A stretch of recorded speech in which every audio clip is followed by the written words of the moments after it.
तुमची मागणी असणार? परभणीमध्ये जी संविधानाची विटंबना झाली, या संपूर्ण आंदोलनाचं नेतृत्व माझे वडील लोकनेते विजय वाकोडे करत होते आणि पोलीस प्रशासनाने जाणून बुजून केलेलं हे गट आहे. ह्याच्यामध्ये आमच्या सोमनाथ सूर्यवंशी नावाचा युवक पोलीस प्रशासनानं त्याला अतिशय अमानुषपणे मारला आहे आणि त्या घटनेमध्ये त्याचा जीव गेलेला आहे. आणि याच पोलीस प्रशासनानं माझ्या वडिलांना सुद्धा जे शांतता प्रस्थापित करत होते त्यांना एक नंबरचा आरोपी केलेला आहे आणि यामुळे माझे वडीलसुद्धा त्यांनी जीव गमावलेला आहे.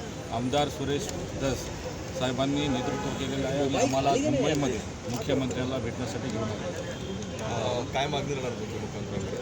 मुख्यमंत्र्याकडे आमची प्रामुख्याने मागणी राहणार आहे की जे पोलीस प्रशासन होतं परभणीचं, जे LCBचे पी अशोक गुरबाण, आमचे मोंडा पोलीस स्टेशनचे मरे आणि तोडणर या तिघांनी जो अमानुषपणे धांदल माजवलेली परभणीमध्ये, त्याच्यामध्ये सोमनाथ सूर्यवंशीचा जीव गेलेला आहे आणि परभणीची ही घटना त्यांनी जाणून बुजून करून आणलेली आहे. कारण की जेव्हा घटना घडत होती, जेव्हा 100 लोक रस्त्यावर होते तेव्हा पोलीस प्रशासन जागेवर नव्हतं, जेव्हा तोडफोड होत होती तेव्हा पोलीस प्रशासन कोणाला हटवत नव्हतं. त्या सर्व घटनेला जबाबदार पोलीस प्रशासन आहे आणि या पोलीस प्रशासनावर 302 हे ते 3-4 आरोपी जे आहेत त्यांच्यावर 302चा गुन्हा दाखल झाला पाहिजे आणि हे सस्पेंड झाले पाहिजे, सस्पेंड नाही तर रिमूव्ह फ्रॉम सर्व्हिस झाली पाहिजे अशी आमची प्रामुख्याने मुख्यमंत्र्याकडे मागणी आहे.